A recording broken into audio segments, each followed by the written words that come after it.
Hey, it's Dr. Ellen. Welcome back to Rock Your Midlife, where we are talking to amazing midlife experts and coaches about how you can make your next chapter your best chapter. And today I am talking with Macy Matarazzo, aka the Reverend Lunch Lady, and we will get into that. She is a love relationship coach, a speaker, and she helps single women who want real lasting love have the healing tools and strategy to get there without sacrificing who they are. She uses amazing tools like the RIM technique. She uses Kundalini yoga, consciousness tools to help women who want to feel more connection, self-love and joy and purpose and have it all. And she's been using these tools for over 25 years. And she found fast, powerful, yet fun ways for women to attract extraordinary love in their lives. I think what's so cool about Macy, we've known each other for quite a while, is that it comes from the inside out. And we'll really get into that about how you can love yourself and be authentic and be yourself so that you really attract the right mate. Welcome to the Summit, Macy. Great to have you here. Oh, I'm so glad to be here. It's such a great topic. And it's so fun to have you because you are always so sparkly and you bring magic to everything that you do. But first, I've been asking everybody to share their midlife transformation story, because I know you didn't like wake up and say, when I grow up, I want to be a relationship coach. There's some transformation that happens. So can you share your story? Sure. Well, like so many of the women in our generation, I found myself right out of college climbing the corporate ladder and really focused on that message that I received growing up, which is really women can have it all. And I, I was a creative, but I found that I was really focused on success and money and wanting to be able to take care of myself, and that I didn't need a man to do that. Like, I wanted to be totally self-sufficient.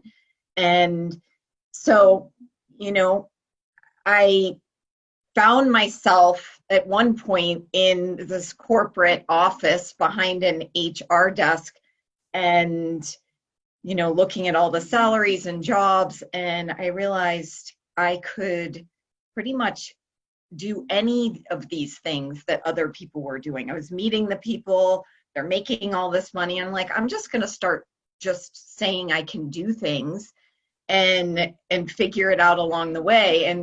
And so I did. And before long, I found myself in a 6-figure job, had a couple houses, like life was really pretty good. And except for I just didn't have that person in my life. And that's something that I always wanted, and I just thought it would just happen, and it didn't. And at that point, I'm looking around and all my friends were married, having kids, and I was still single. So that was kind of the point where I decided that I really wanted to figure it out. Before that, I had relationships, but it was coming from sort of the same mentality that I took into corporate world, which is like, okay, well, if a man wants that, I'll be that. There was not like an inner, like, okay, this is who I am and this is what I deserve, and I'm going to create that. It was just sort of trying to make things happen. And really, at the core, I really felt like who I wasn't lovable. And so once I got to that point where I decided I was going to change that, I really discovered a lot more about myself. And before long, my whole relationship space changed. And I met my beloved husband, Larry. And I've, since when that happened, I just couldn't help but share what I did, because there was a real, like, conscious process of doing inner work and healing that got me there. And when I shared it with people, others had the same results. So I knew I had something. And that's really when I left the corporate world to begin to do this work with other women. That's a great story for a couple of reasons. First, we can't keep going about doing the same old thing. It's like Einstein says, insanity is doing the same old things and expecting different results. And I think particularly right now where we're in this time of lockdown and COVID, I know myself, that I'm like really working with some of my workaholic tendencies and trying to lighten up and come from a really different vibe. And I also love the fact that, hey, you can find love at midlife. I know myself, I was in a miserable marriage. We were talking a little bit off air about the pain body, which Eckhart Tolle talks about, of just like, we were always at each other. There was this weird chemistry. And now I'm in an incredible relationship with a man who adores me. We have so much fun. We're compatible. We never fight. The sexual chemistry is great. And so it's really possible. I know in my 50s I found someone wonderful. You found someone wonderful. So why is this a great time to be doing some online dating and working on finding the right person for you? Well, I love this time so much because what I hear so many times from women, especially in midlife, is that, we came from a different kind of dating experience early on, and whatever happened in between the marriages, the other relationships, or maybe not even anything, whatever it is that was going on up until now, like now we have an opportunity to slow things down and actually learn how to connect online. I mean, everyone is online right now. Whatever they're doing it online, period. So this means that when we can get better at really getting clear with, who we are and the kind of person that's right for us, and learn the skills to communicate and connect, then we can take that time. To me, it's a prayer answered in terms of having that romance, having that kind of courting before kissing. You're not worried about who's going to pay the bill. You're not pressured to get out and have that coffee date. You're not, jumping into bed and having the emotional kind of heart take over and attach. And so what I'm seeing with so many of my clients is they're having the most amazing, creative, charming dates. And that comes from them already having done some of the inner work so that they feel confident to be out there in the first place and actually know how to pick a person that would be a good fit. And of course, you also have to choose and discover that. I mean, you can't just think, okay, I have to pick the perfect person or you'll never pick.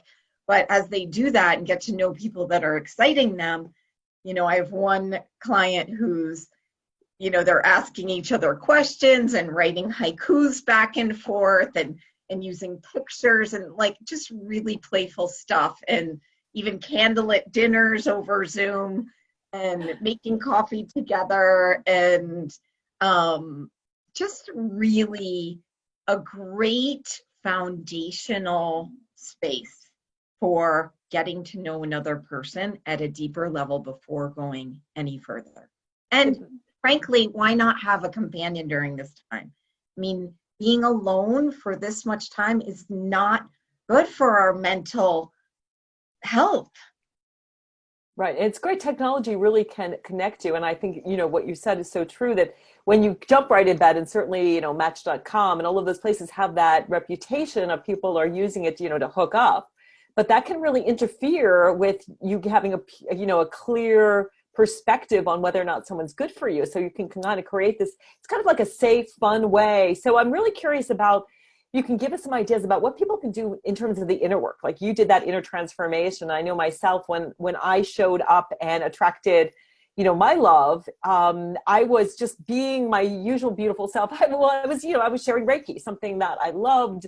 I was really being myself. I was lit up. But what can people do now to love themselves and make some pivots so that they're, really able to be authentic and do the work they need to do so that they can attract the right mate? Yeah, I think that, one place to start is to just kind of look at what has been getting in the way too. First, it's looking at what has been created up until now, looking at kind of what your complaints are around relationships. And that typically will give you a clue as to where to start. So if you notice you could attract people who aren't emotionally available, or maybe they're married and you're finding that's a pattern, that, that gives us an indication that there's something within your world that's not available. There's some, relationship with yourself that wants to be nurtured in a deeper way, or that you want to be able to hear you. I mean, really, relationship truly is the reflection of the relationship you have with yourself. And honestly, that can be really hard to see for ourselves. I mean, people come to me and we do, an assessment, and, immediately, because I've worked with so many women specifically around this, it's easy for me to see what's in the way, the blind spots, so to speak. And the word says it itself, that it's a blind spot because you can't see it for yourself. So being able to kind of get underneath those things that are holding you back without judgment, without, feeling like, oh, I'm broken or wrong, because there's nothing wrong with any of us. It's just a way of our body creating coping systems over time. And certainly at midlife, the thing that I see the most is that, we have collected some experiences about love relationships. And when we collect those, then we start reacting out of fear. And when we react out of fear, we're actually moving away from who we are a lot of times. So, for me, that was the case. Over time, I had made a decision that, wow, there must really be something wrong with me. I am, 43 years old. I'm not married. My friends are married.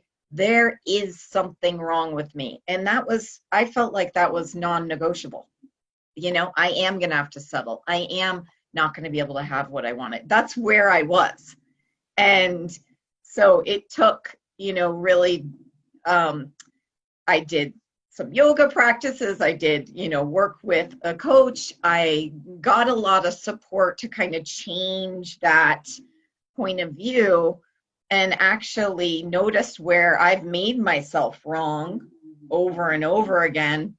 That didn't start in my 40s. That started as a kid. So, doing that kind of work that gets to that subconscious, point of creation, to rewrite the story and, recreate a different emotional experience for myself that brought me into my confidence and actually gave me a space where I recognized that my weirdness was actually the sexiest thing about me.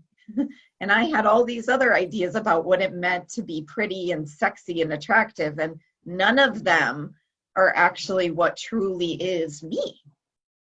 Well, I'm glad you've shown yourself and attracted somebody, because it's this great feeling. And I know in the relationship I'm in right now is that someone just sees you as you, with all of your warts and flaws and your beauty and everything, and just accepts all of you. And that's what you are. And so often we show up as something other than ourselves, and then we wonder why the relationship isn't working, why we don't feel love, why we don't feel authentic. But I love what you said too, of observe it without judgment. Accept who you are and where you're at. You're not flawed.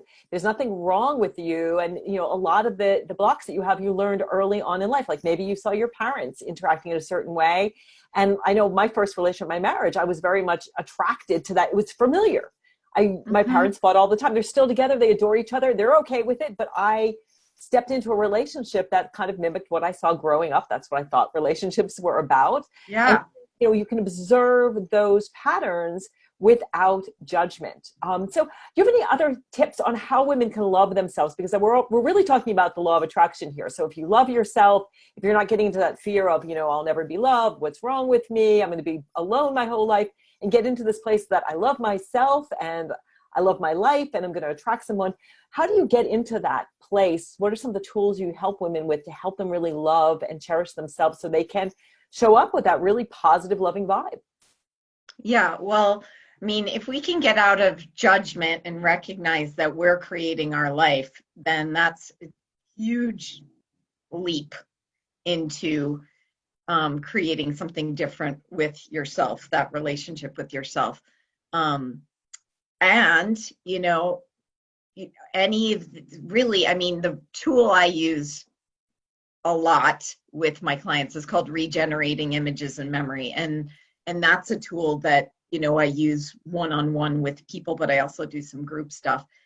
And that truly is the thing that kind of recreates that experience within, that it creates that space of safety and security within yourself that I think is, you know, really where huge breakthroughs happen.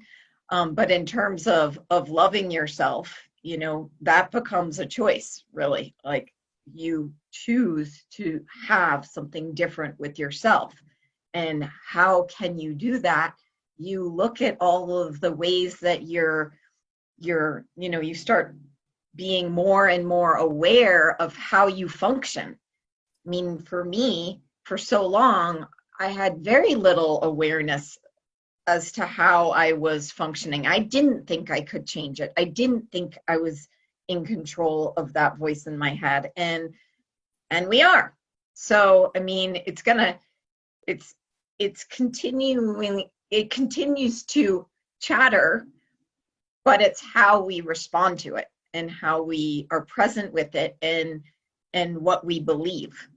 So I think when you understand that that is the possibility, that you actually are always like one choice from happiness, pretty much, then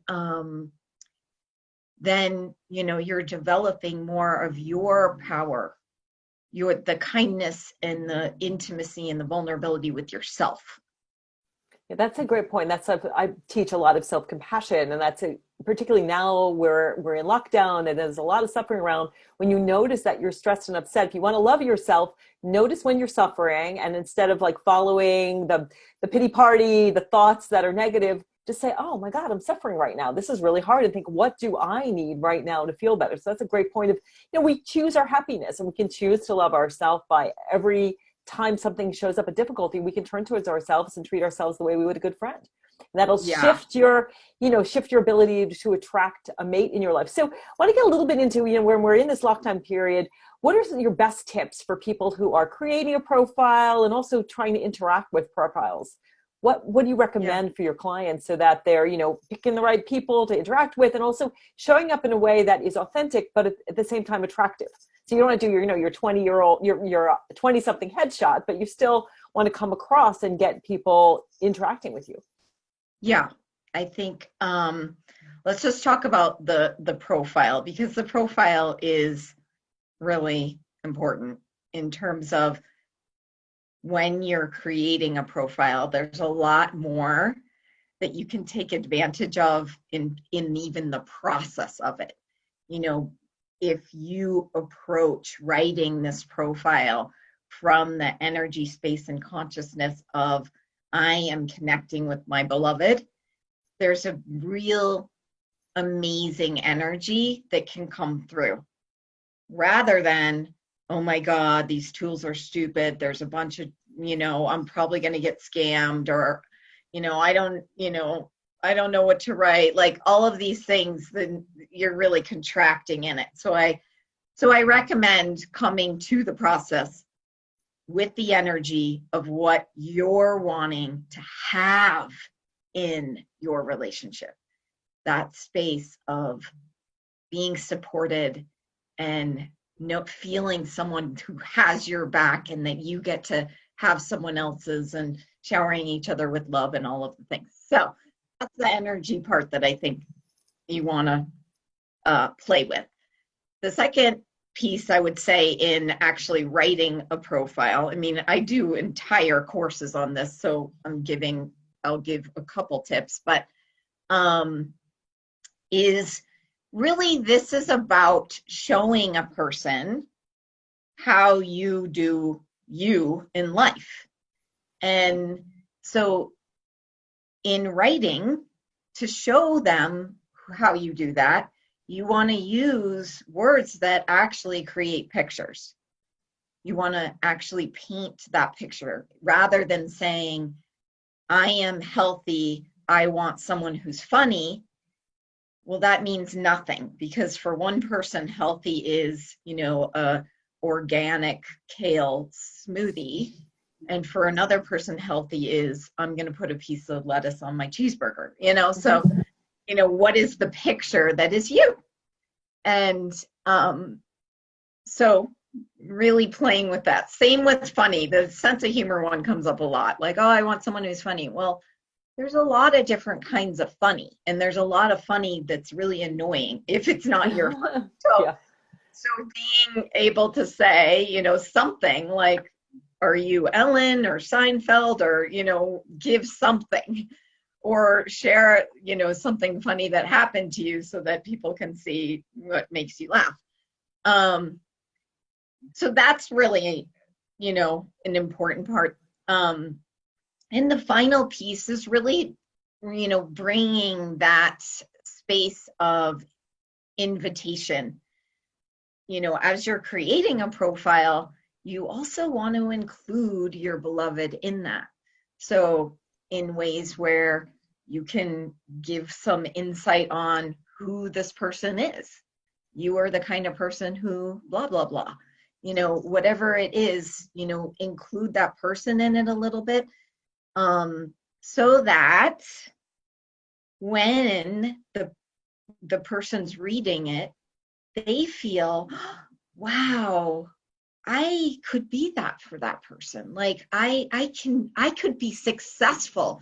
When you can create that kind of hook, that open door to help another person feel like I could be successful if I reached out to that person, that's everything. Because I think a lot of women, assume that, men, are just they know what to do. I mean, I think if we really think about it, we know that's not true.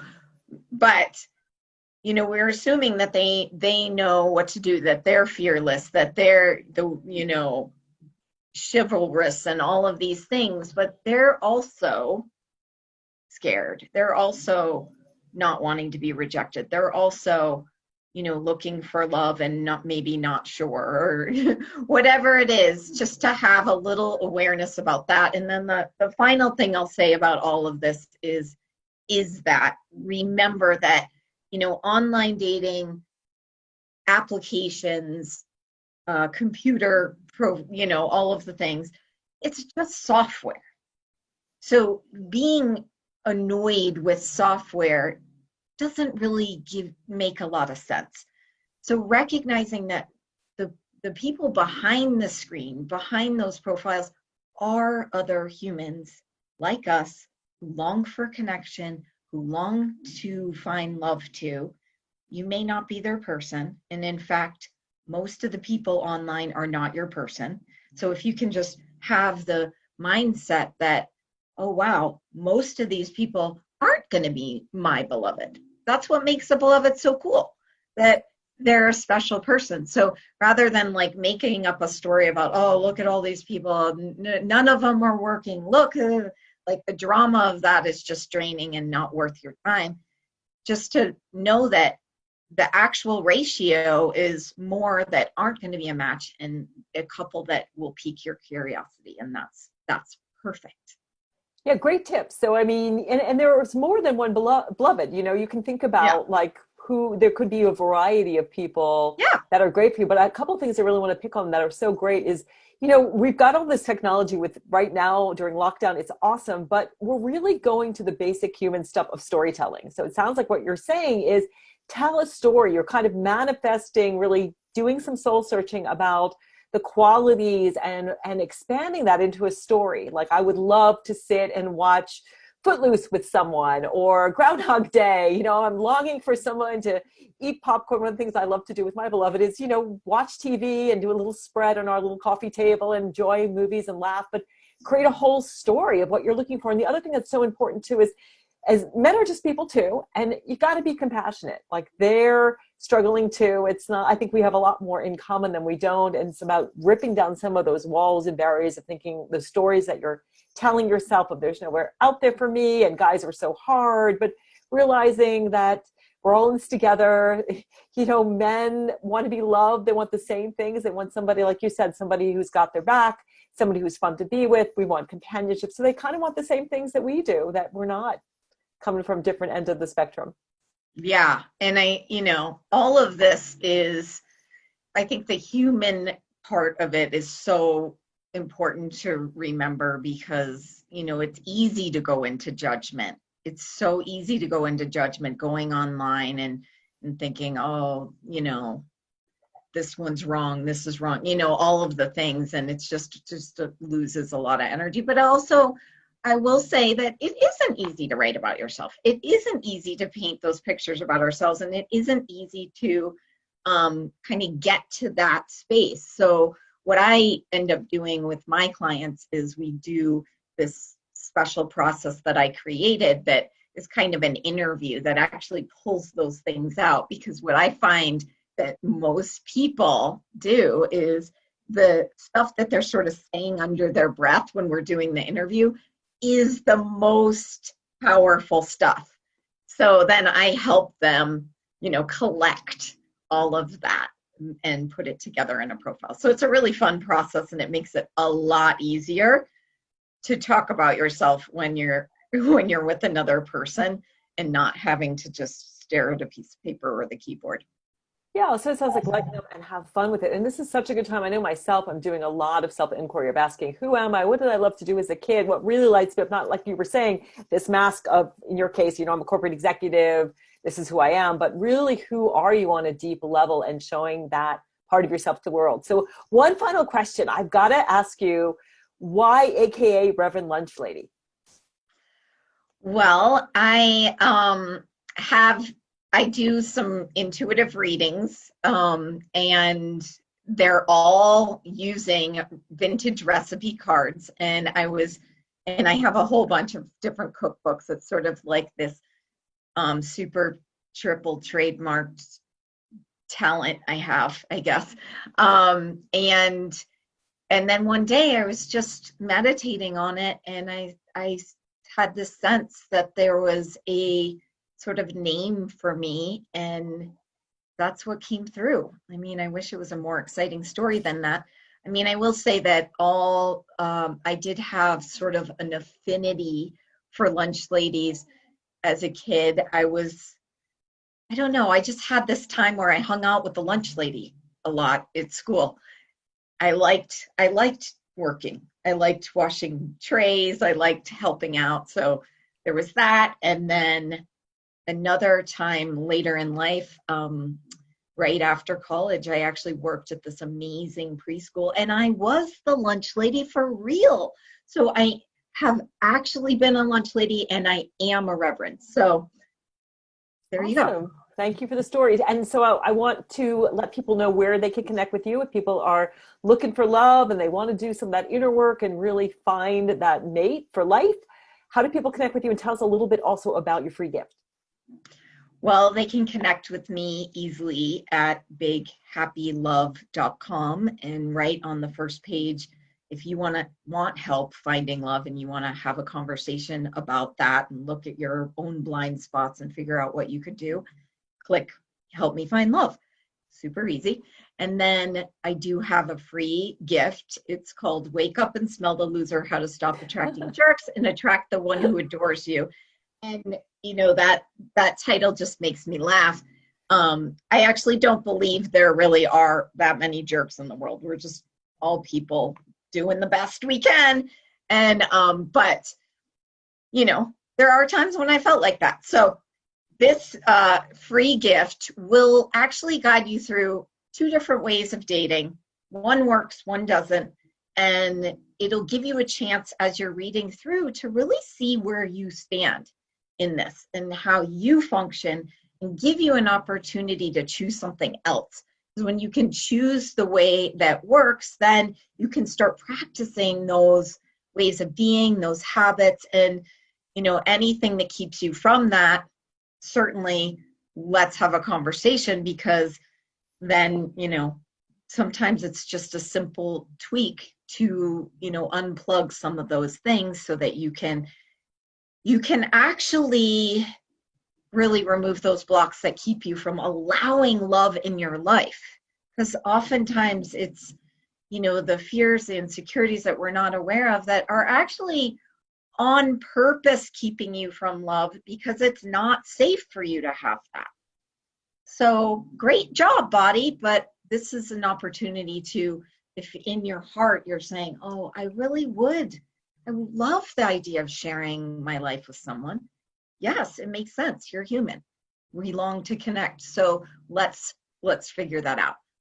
Well, thank you for that, Macy. That sounds like an amazing thing. And I love what you said too. It's so much about removing the blocks to love, that we all have a desire to be loved, and we just need to get off our fear potty and just be ourselves, present ourselves in the right way, and really show up courageous and confident so that we can attract who we want. So thank you so much, Macy, for joining. If you want to connect with her, information's right in the show notes. You can go to Big Happy Love and get that free gift as well. And really, now is the time to do the inner work while we have some time to connect with people. It's such a safe way. You don't have to worry about like all of the physical intimacy stuff yet that can kind of cloud your vision, and really find the love of your life. Thank you all so much for watching.